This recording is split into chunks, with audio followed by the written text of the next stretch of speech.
to our top story. First, Telangana is kicking off the new financial year with an aggressive borrowing push, and it's already raising red flags in terms of fiscal discipline.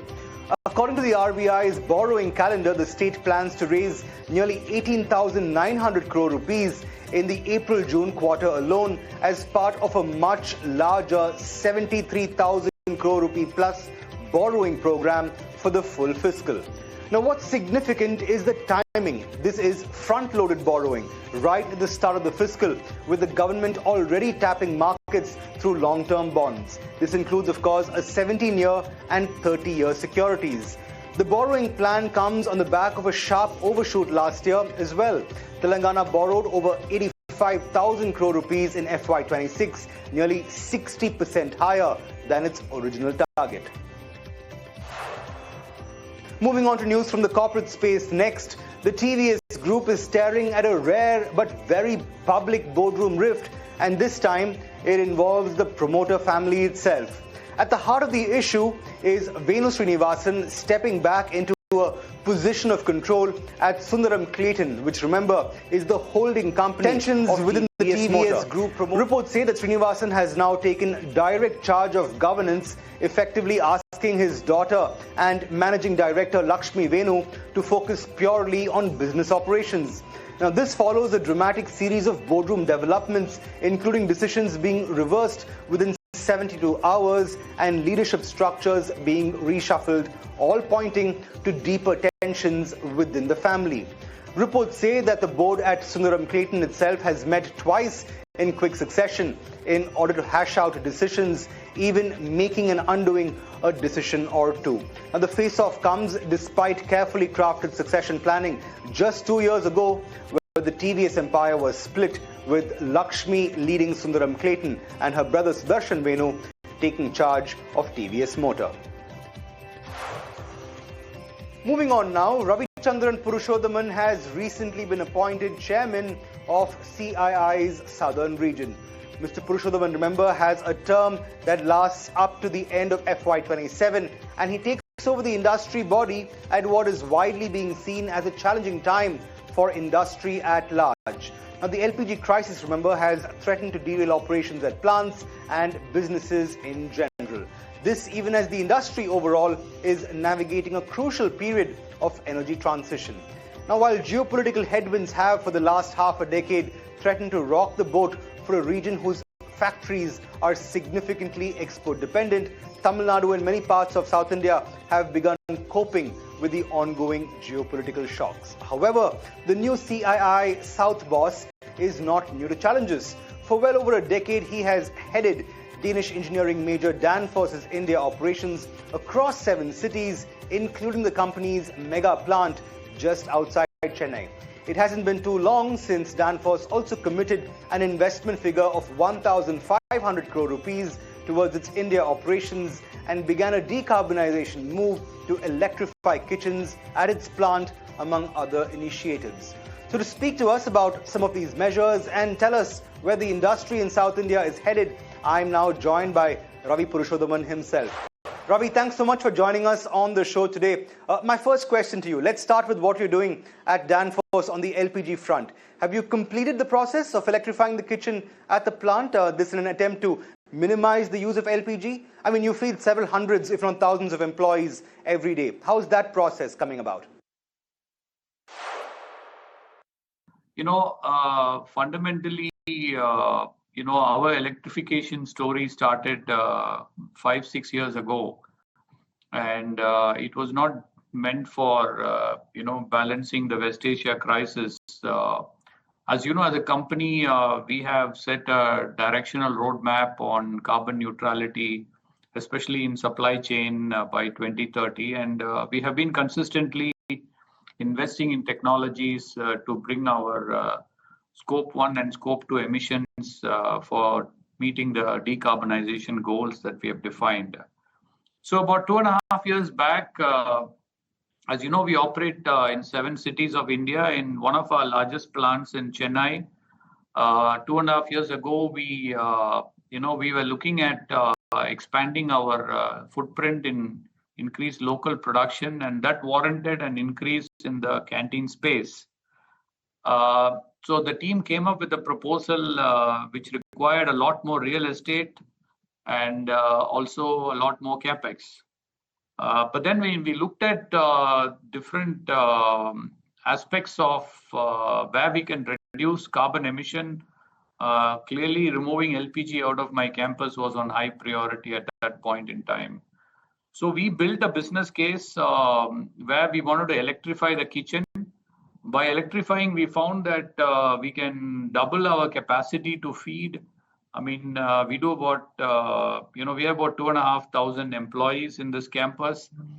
And the campus operates 3 meals a day for each of the 2,500. So you can talk about, the volume of operations we have in terms of the campus, except the night shift alone.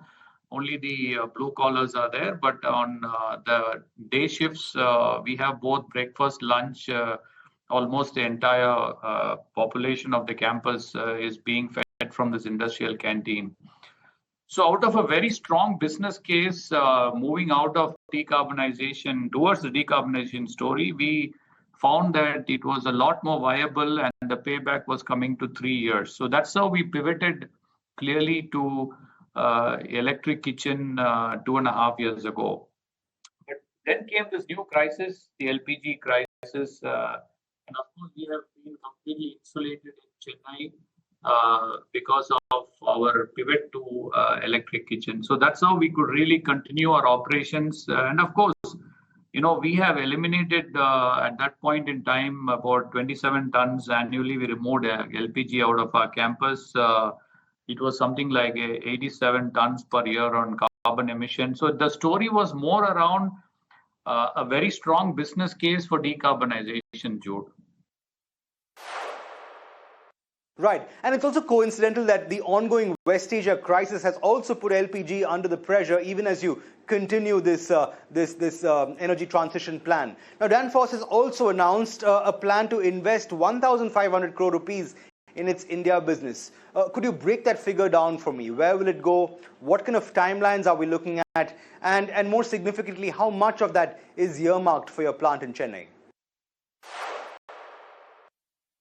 So as you know, we are having an ambitious plan. In last year, we launched LEAP 2030, our new strategy globally.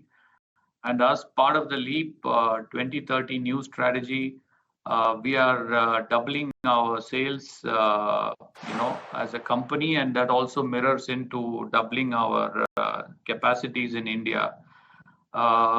So when you look at the 1,500 crore plan that we have put together, we are right now expanding our localization footprint. As you know, when we started 25, 26 years ago, most of the products were imported into India. And today we are almost like 55 to 60% localized in India. In order to take the journey to about 80 to 85% localization and building the ecosystem of suppliers, we are putting a lot of investment into all the plants.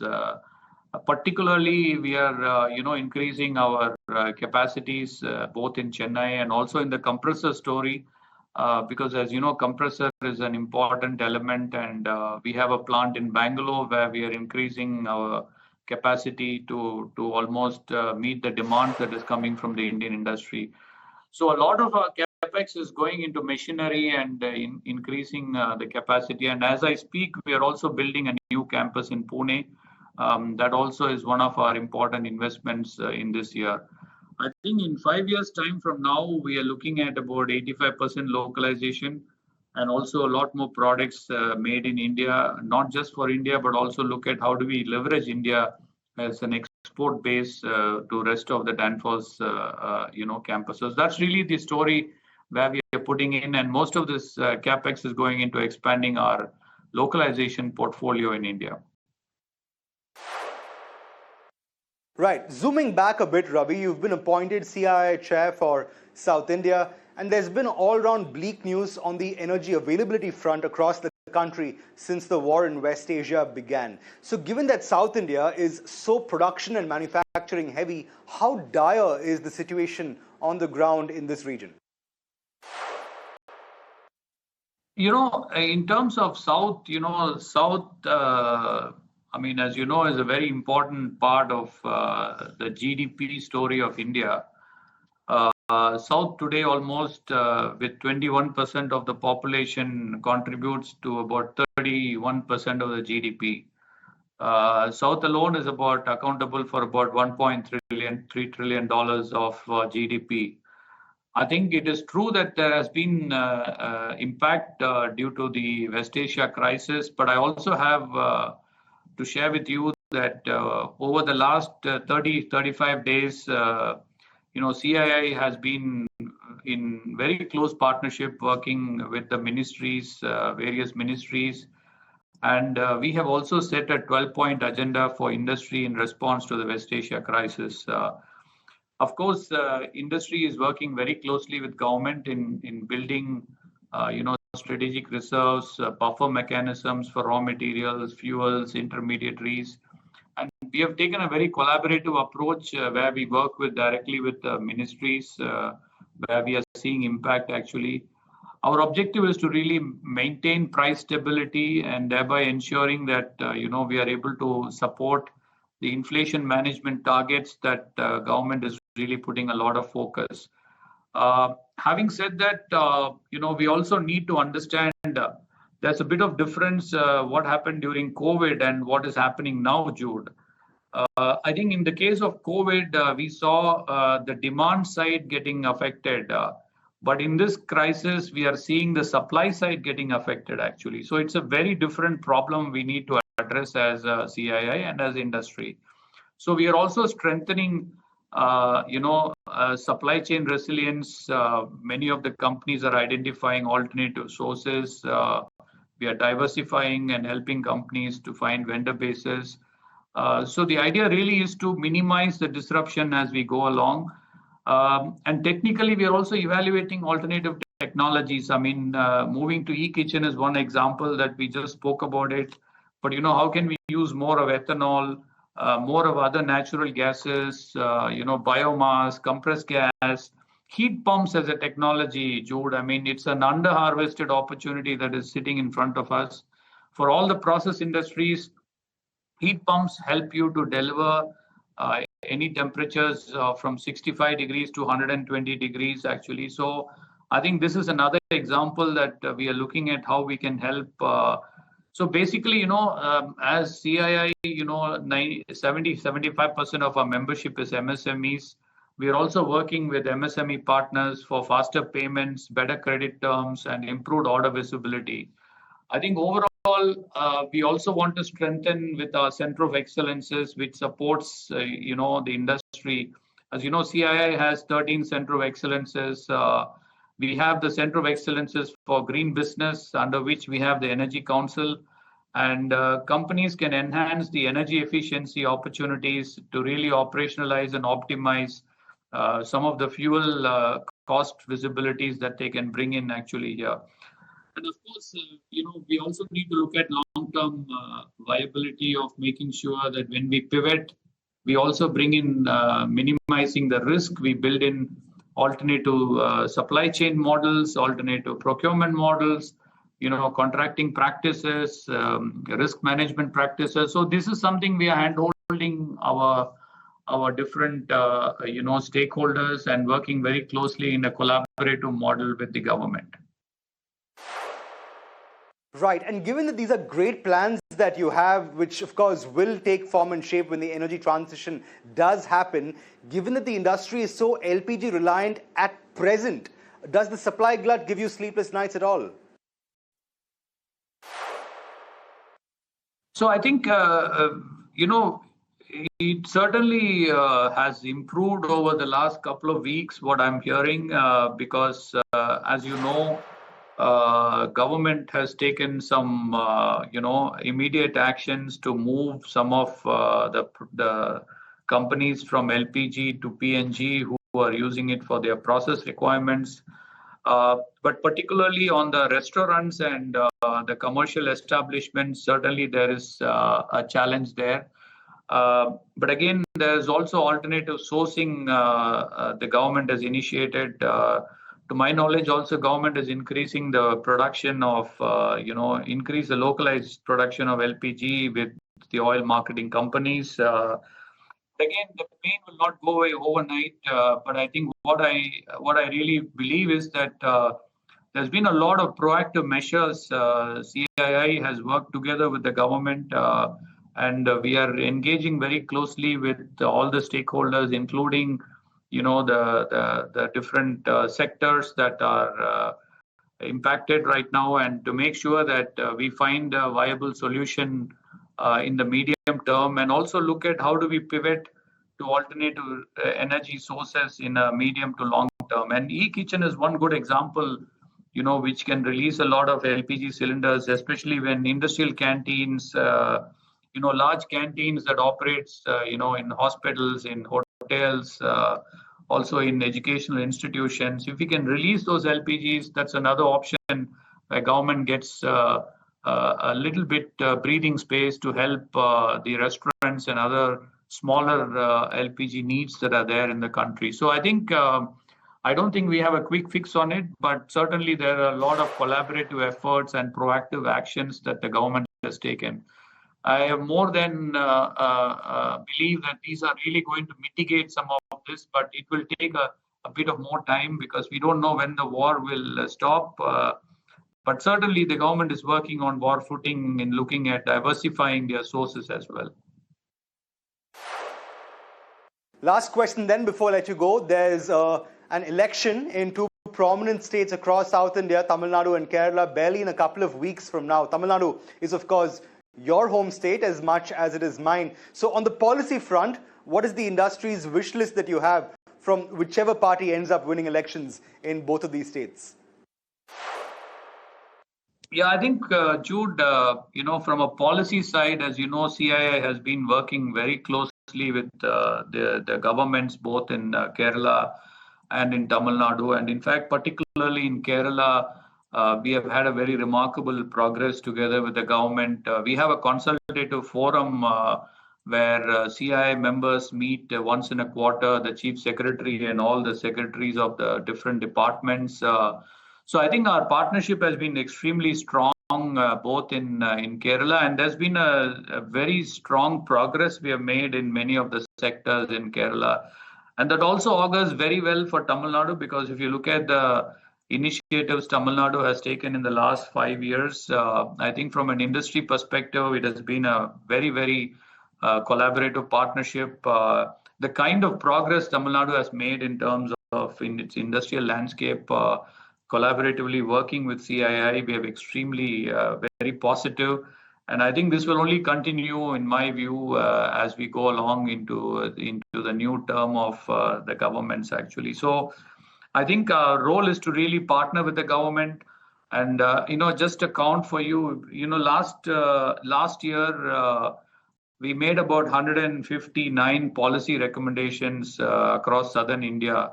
And I'm happy to share with you 25% of our policy recommendations have been accepted by the various governments.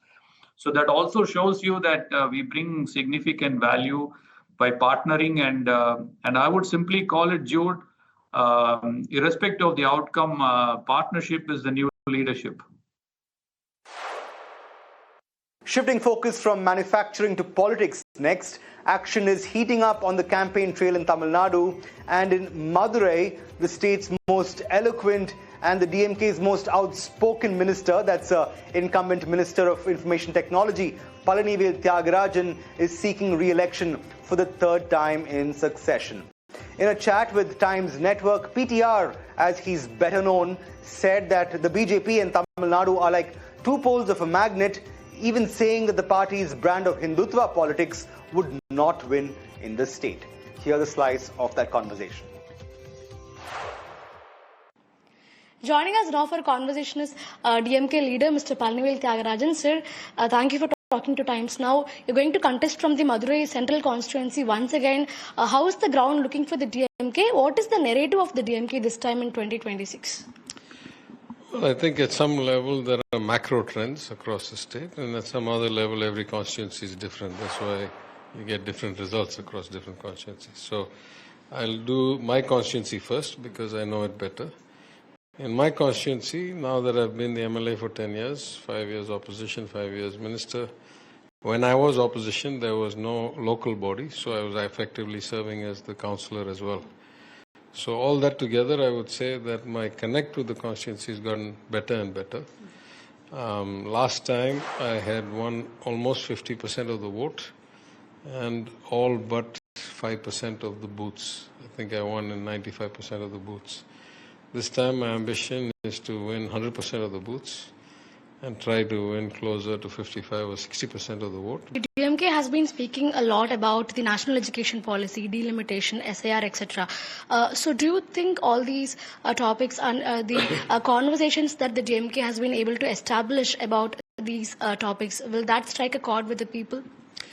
Yeah, I think in every election you find, these are not like, esoteric topics. These are affecting our everyday life.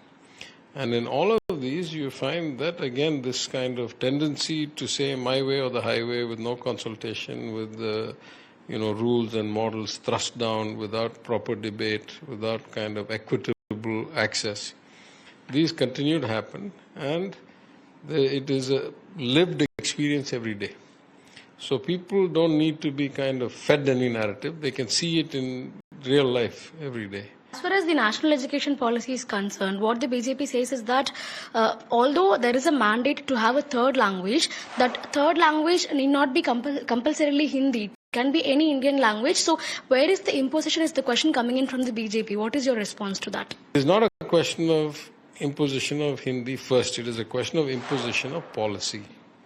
Why do you believe you can tell us what we have to teach our children? Education, though it's a concurrent list subject ever since the emergency, the unwritten kind of rule was up to higher secondary will be in the state's hands, and then things like university education will be through UGC and some common norms, and that's kind of reasonable if you must have it concurrent. Of course, we have asked that it should be brought back to the state list. But if you insist that we have to teach three language, then it is a kind of imposition in multiple ways, leaving Hindi aside, which is a backdoor point. The first point is, why should we teach three languages to elementary school kids? There is not any real example or evidence of it being successfully done with great outcomes around the world. And in fact, most of the places in India, particularly in the north, where they try to teach a three-language formula, they fail in teaching even Hindi alone properly. I had this question for later, but now that we're talking about harmony, since you're from Madurai and you're also, a spiritual person, as I know, I'm asking you this question, that the BJP was seen supporting the section of devotees here who wanted to light the lamp on the Deepathoon in Tirupparangunram Hills. In fact, the BJP chief Nayanar Nagendran, he was here in Madurai supporting the petitioner in that particular case, Mr. Rama Ravikumar. And the BJP was also part of many protests regarding this. Same. So do you think, all these sequence of events in connection with Tirupparangunram would have had an effect on the BJP's electoral prospects in Madurai in a positive way or a negative way? Maybe negative, but even that I'm not sure, because that has been their tendency to create kind of conflict and try to politically profit from it. And so most people know them for what they are. Well, in poll-bound Kerala too, the election heat is on the rise. Congress chief Mallikarjun Kharge may have found himself in a spot after a remark at a poll campaign has raised eyebrows. The senior leader said that educated Keralites were not like illiterate Gujaratis, presumably in an attempt to woo voters in the region. The BJP, however, has hit back at Kharge, accusing him and the Congress of engaging in divide and rule.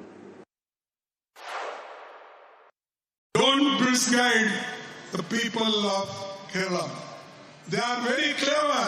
They are educated. Modi ji, Vijay, you both can fool people who are illiterate in Gujarat or in other place, but you can't fool Kerala people. And on that positive note, it's a wrap on the bulletin. Thanks so much for watching South Central. We'll be back with more news and updates from the region. For the moment, it's goodbye from us.